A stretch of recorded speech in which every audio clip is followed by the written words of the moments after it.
예, 충청도 사람들의 특징 가운데 하나가 술에 물 탄 듯, 물에 술 탄 듯, 그냥 뭐 그런 성격을 가지고 있다라는 것이죠.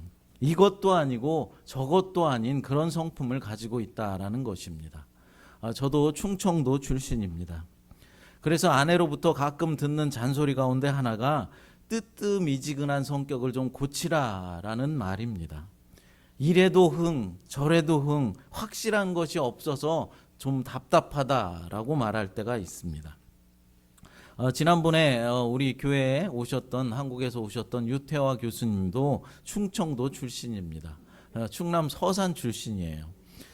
그래서 같이 다니다 보니까 저와 똑같은 성격이다라는 것을 알 수 있었습니다. 뭘 좋아하세요? 뭘 좀 드시고 싶으세요? 라고 물어도 아무거나요. 그렇게 말하고, 어디 가고 싶은 데가 혹시 있으십니까? 라고 말해도 아무 데나 가지요. 뭐 그렇게 대답하더라는 것입니다.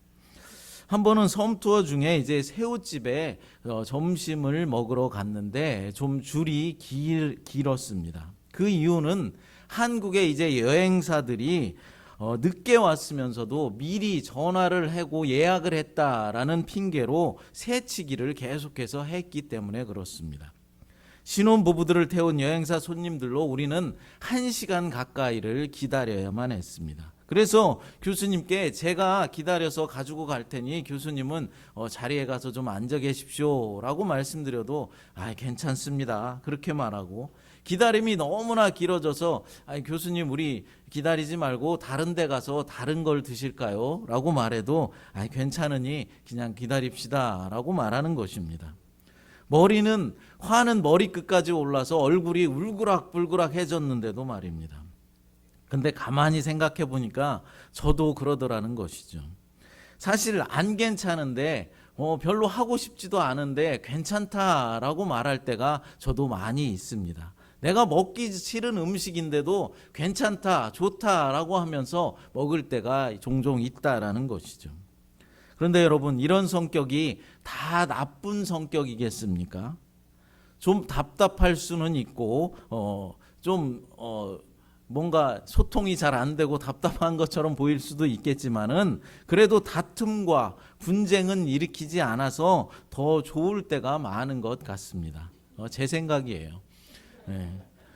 또 어떤 사람은 싫은 것은 딱 잘라서 싫다라고 말하고 아닌 것은 아니다라고 똑부러지게 말하는 사람도 있습니다. 이런 성격도 어떤 면에서는 아주 좋은 성격 같이 보입니다. 하지만 너무 똑부러진 성격을 갖고 있으면 너무 깐깐해 보이고 타협이 없는 사람 같이 보여서 안 좋아 보일 때가 좀 있다라는 것이죠. 어떤 성격이 좋고 어떤 성격이 나쁘다라고 이야기를 하려는 것이 아닙니다. 자신의 성격의 장점은 잘 살리고 단점은 잘 보완해서 하나님의 영광이 되게 살아가야 하는 것이 우리 그리스도인들의 삶이라는 것이죠. 그러니까 진리에는 우리가 확고하게 서야 되겠지만은 성도들의 연약하고 부족함에는 한없이 너그러워야 한다라는 것입니다. 여러분, 우리가 사는 이 시대는 진리라는 단어를 사용하기가 껄끄러운 그런 포스트 모더니즘 시대에 살아가고 있습니다. 그러니까 완전한 정답이 없는 시대, 완전한 진리도 없는 그런 시대에 살아가고 있다라는 것이죠. 예를 들어서 우리가 과거에는 어땠습니까? 여자는 좀 조숙해야 하고 여자다워야 하고 여자의 목소리가 담장 밖으로 넘어가면 집안이 망한다, 그런 이야기들을 했습니다. 그리고 남자는 남자다워야 하고 남자는 울면 안 된다, 남자는 평생 동안 3번만 울어야 한다, 이런 소리를 했었습니다. 그런데 기존의 이런 사고방식을 현재는 어떻습니까? 그것을 깨트려서 남자든 여자든 상관없이 상황에 따라서 또한 각자 성격에 따라서 다르게 이제 행동해야 한다라는 그런 시대를 우리가 살아가고 있다라는 것이죠. 남자가 화장을 하고 치마를 입고 다니든 여자가 남자처럼 꾸미고 다니든 상관하지 말고 상대방을 존중해 주어야 한다라는 것입니다. 여러분, 상대방을 인정하고 상대방을 포용해 주는 것은 아주 좋은 일입니다. 하지만 그것이 진리에 관한 것이라면은, 그것이 우리의 믿음에 관한 것, 우리를 구원하는 일이라면은 그 문제는 다르다라는 것이죠. 다른 사람을 존중하고 이해해주는 관용은 먼저 내 정체성을 완전하게 잘 확립하고 난 다음에 조화를 다른 사람에게 구하는 것이지, 그 정체성마저 흐리는 것은 아니다라는 것입니다. 더구나 우리 교회는 진리를 진리라고 말하지 못하는 시대에 사람들마다 자유를 존중해 주어야 하는 이러한 시대일수록 기독교의 고유한 정체성이 유지될 수 있도록 믿는 진리를 더욱더 선명하게 해야 하는 것입니다. 오늘 본문의 말씀을 통하여서 교회를 진리 공동체로 보존하기 위해서는 우리가 어떻게 해야 하는지, 그리스도인으로서의 정체성을 지켜나가기 위해서 우리가 어떻게 해야 하는지 배워보도록 하겠습니다. 오늘 본문 10절 말씀을 먼저 읽어보겠습니다. 불순종하고 헛된 말을 하며 속이는 자가 많은 중 할례파 가운데 특히 그러하니. 아멘. 디도가 목회자로 있던 그레데 섬에는 불순종하는 사람들, 헛된 말을 하는 사람들, 속이는 그런 자들이 많이 있었다라고 말씀하고 있습니다. 먼저 불순종한다라는 것은 무엇을 말하는 것일까요? 사도적인 복음과 권위에 반항하는 것을 말하는 것이죠. 그러니까 하나님의 말씀과 목회자의 말을 고의적으로 거부하는 행위를 말한다라는 것입니다. 지금도 이런 사람들이 있죠. 다른 교회에서 들었다면서, 다른 교회에서 배워왔다면서, 아니면 옛날 섬기던 교회에서는 그렇게 하지 않았어요 라고 말하면서 꼭 따지려 드는 사람이 있다라는 것입니다. 두 번째로 헛된 말을 한다라는 것은 무엇을 말하는 것일까요? 아무런 의미도 없고 아무런 유익도 없는 말을 행위도 따르지 않으면서 말만 그럴듯하게 하는 사람들이 있다라는 것입니다. 교회도 보면 꼭 이런 사람들이 있죠. 말로 일하는 사람, 말로 믿는 사람이 있다라는 것이죠. 그리고 속인다라는 것은 헛된 말을 통하여서 다른 사람을 현혹시켜서 잘못된 길로 가도록 만드는 그런 사람을 말하는 것입니다. 그러니까 허튼 소리를 믿게 만드는 사람입니다. 여러분, 이단을 비롯한 거짓된 가르침을 쫓는 자들은 대체적으로 교회의 권위를 부정할 뿐만 아니라 교회의 질서에 순종하려 하지 않습니다. 전에 제가 섬기던 교회에서 제가 직접 겪은 이야기입니다.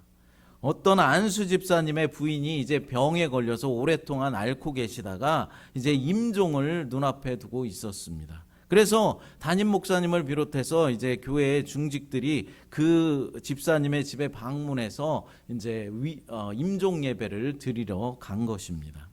그런데 집사님의 집에 도착하자마자 어떤 권사님이 다짜고짜 임종을 앞둔 그 여집사님의 머리에 손을 얹고 안수기도를 큰 소리로 하기 시작하는 것입니다. 하나님께서 이 여집사님의 병을 고쳐주시고 치료해 주셔서 다시 건강을 회복하게 해달라라고 큰 소리로 기도를 하는 것입니다. 여러분, 무엇이 잘못되었습니까? 교회의 질서를 깨트린 것입니다. 엄연히 담임 목사님이 계시고 부목사도 있었습니다. 그리고 지금은 무엇하러 간 것입니까? 임종 예배를 드리러 간 것입니다. 그럼 예배의 순서에 따라서 찬송도 부르고 또 설교 말씀을 전해야 하는 것이죠. 그런데 들어가자마자 아무리 자신이 기도에 신령한 능력이 있고 은사가 있다라고 할지라도 예배 순서에 따라가야 하는 것입니다. 더군다나 담임 목사님도 있고 부목사도 있는데 어떻게 권사가 먼저 들어가자마자 그 환자의 머리에 손을 얹고 안수기도를 할 수 있단 말입니까? 이것은 목회자의 권위를 무시하는 행위고 담임 목사를 욕보이는 행위죠. 교회의 질서를 무너뜨리는 행위다라는 것입니다. 물론 우리가 들어가자마자 자기 혼자 마음속으로 그 환자를 위해서, 그 가정을 위해서 기도해야 하는 것입니다. 다들 그렇게 해야 하는 것이죠. 환자와 가정을 위해서 그 집을 방문한 모든 사람은 마음속으로 조용히 기도를 먼저 해야 합니다. 그런데 다짜고짜 큰 소리로 당당하게 안수기도를 하는 것입니다. 더 당황스러운 것은 권사님이 기도를 시작하자 다른 성도들도 아멘 아멘 하면서 그 기도를 같이 하더라는 것입니다. 제가 담임 목사님의 얼굴을 살짝 봤더니 아주 당황하는 기색이 역력했습니다. 저도 사실은 너무나 놀랐었습니다. 여러분, 교회에는 질서가 있는 것입니다. 질서가 있어야 한다라는 것이죠. 차등을 두고 차별을 두려고 목사, 장로, 권사, 집사를 나눠 놓은 것이 아닙니다. 교회의 질서를 유지하기 위해서 그렇게 나눠 놓은 것이지 교회에 차별이 있는 것은 아니라는 것이죠. 그러나 그 질서에 따라 우리는 교회를 유지해 나가야 하는 것입니다. 여러분, 오늘 본문의 그레데 교회 안에도 이처럼 교회의 질서를 무너뜨리려는 거짓 교사들이 있었다라는 것입니다. 그레데 교회 안에서 심각한 문제를 일으키고 있었던 이 거짓 교사들은 기독교로 개종한 유대인들이었습니다. 할례파라고 말하고 있는데 이 용어에서 알 수 있듯이 그들은 예수님을 믿는 것뿐만 아니라 할례를 꼭 받아야 하고 모세의 율법을 잘 철저하게 지켜야만 구원을 얻을 수 있다라고 주장하고 그렇게 생각하였던 사람들이죠.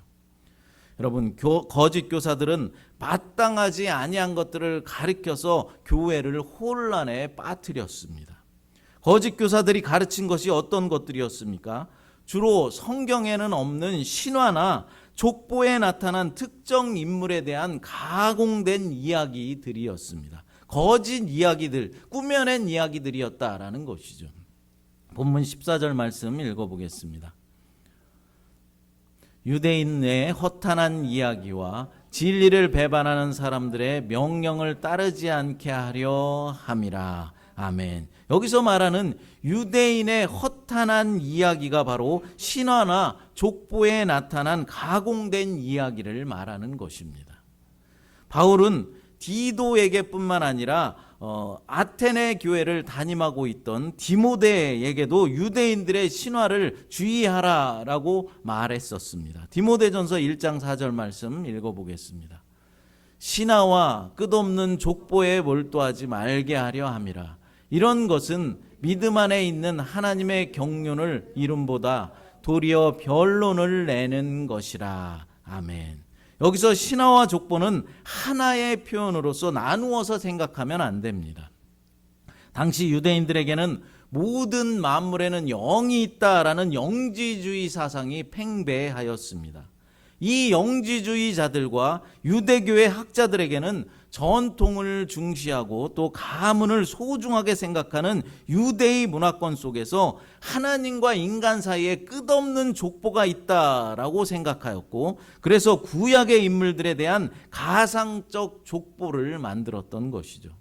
특히 아브라함과 모세 그리고 대제사장들을 중심으로 하는 족보와 전기를 만들어서 개개인 자신들과 그들을 연결시키려 하였습니다. 우리나라에서도 한때 뿌리찾기라고 하면서 족보를 만드는 것들이 유행이었던 적이 있었습니다. 이러한 전통들 때문에 그레데의 교인들은 하나님의 말씀을 배우고 알아가는 일보다 꾸며낸 그럴싸한 신화에 현혹되어서 끝없는 변론과 언쟁에 빠져들었던 것입니다. 그러니까 하나님의 말씀인 성경의 말씀만 배우고 또 성경 말씀만 가르쳐야 하는데 그것보다는 신화와 족보, 그러니까 전통을 더 중요하게 생각하게 되었다라는 것입니다. 오늘날의 교회들도 보면은 이러한 현상들이 좀 있는 것 같습니다.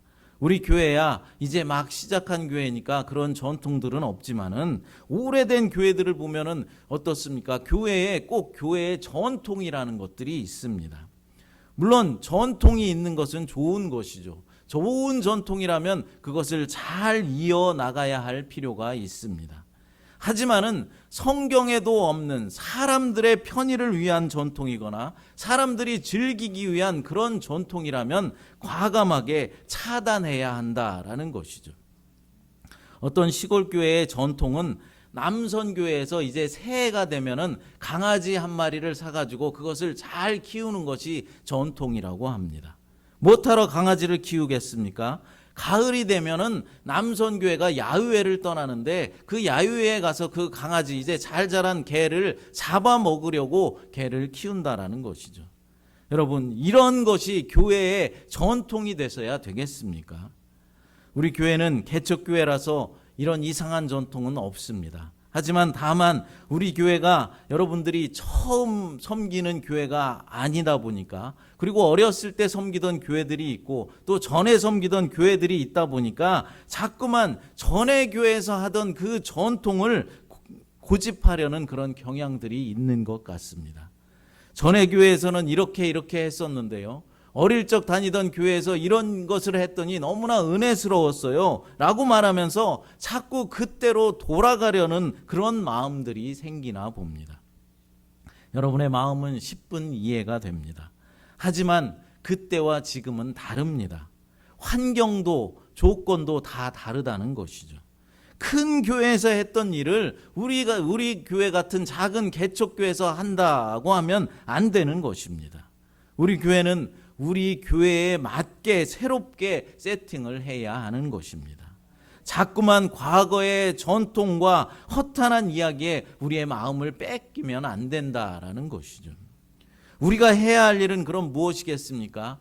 하나님의 말씀을 꾸준히 배워 나가는 것이고 주님의 말씀에 순종하는 것이 우선이 돼야 하는 것입니다.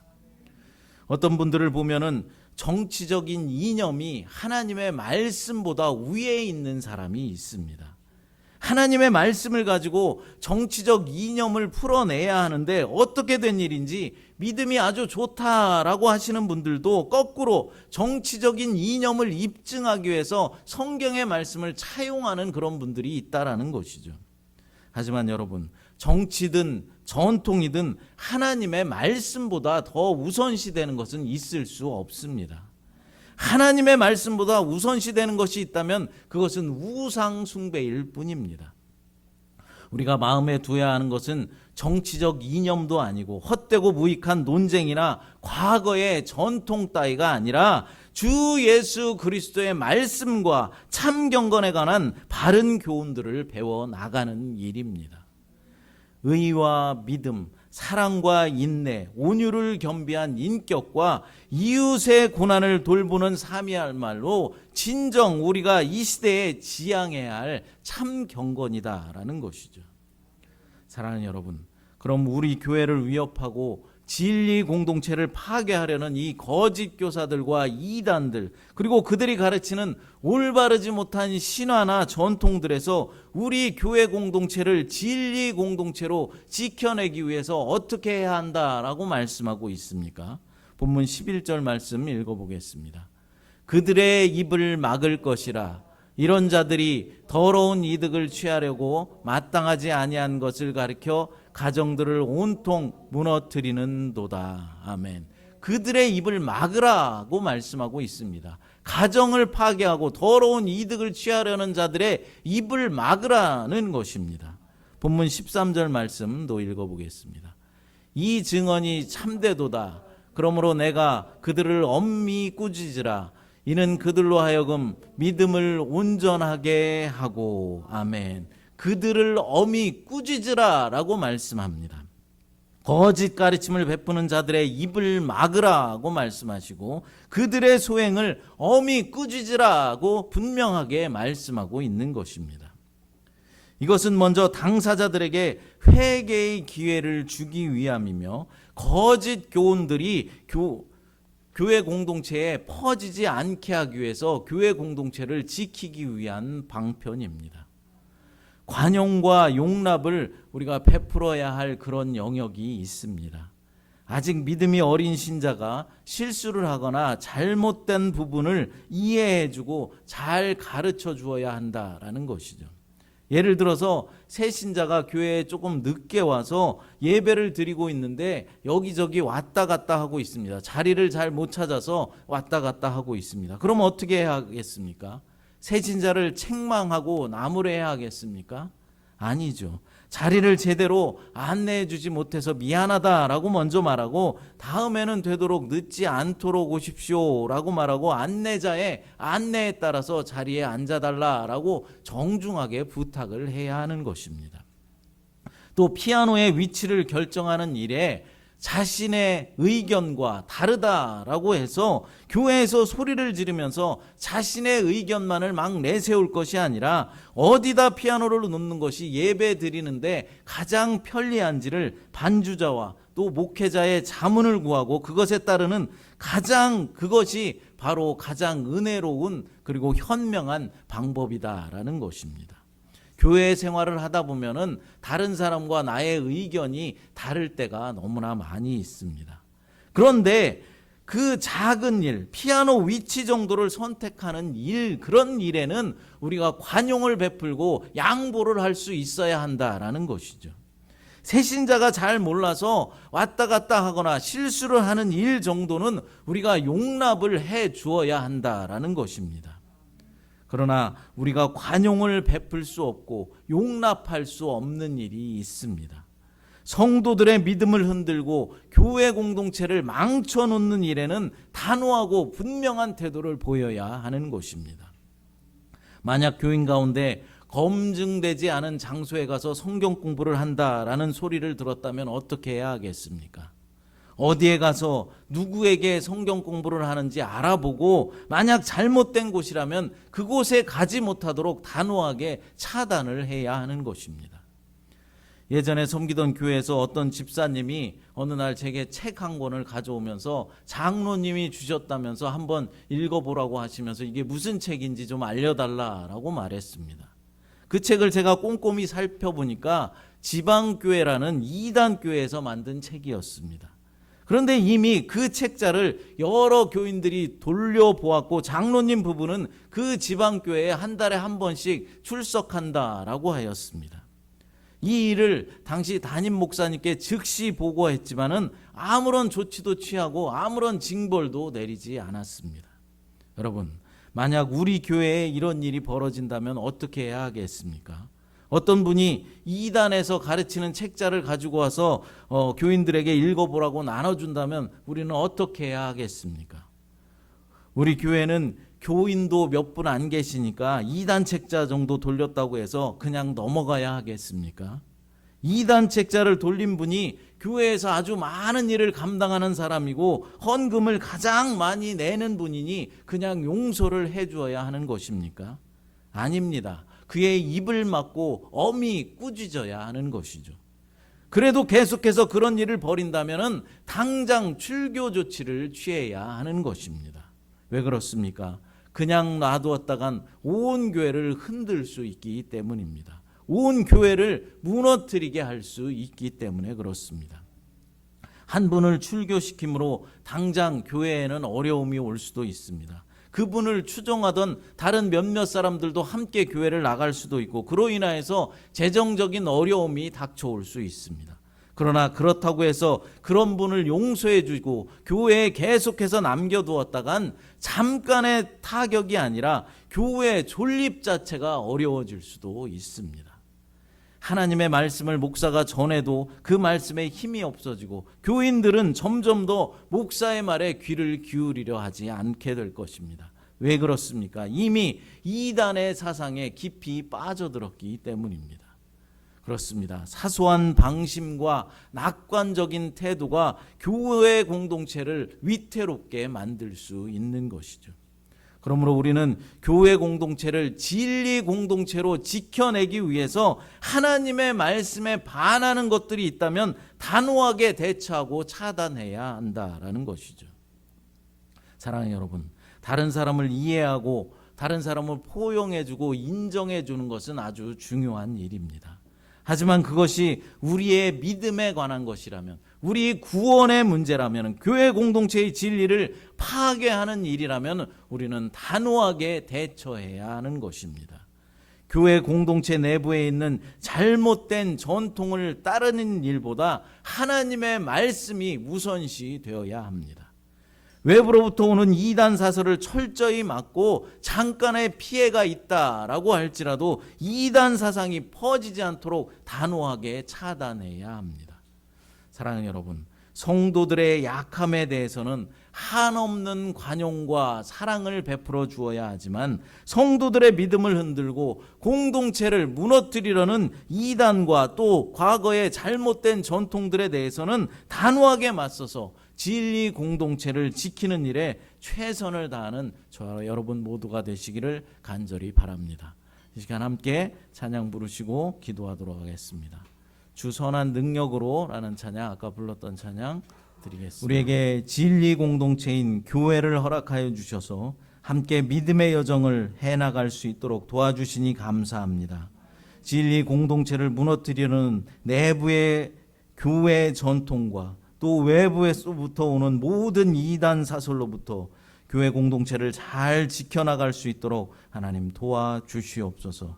성도들의 약함에 대해서는 한없는 관용과 사랑을 보이지만 성도들의 믿음을 흔들고 공동체를 무너뜨리는 전통과 이단에는 단호하게 맞설 수 있도록 하나님 우리에게 분별력을 허락하여 주시옵소서.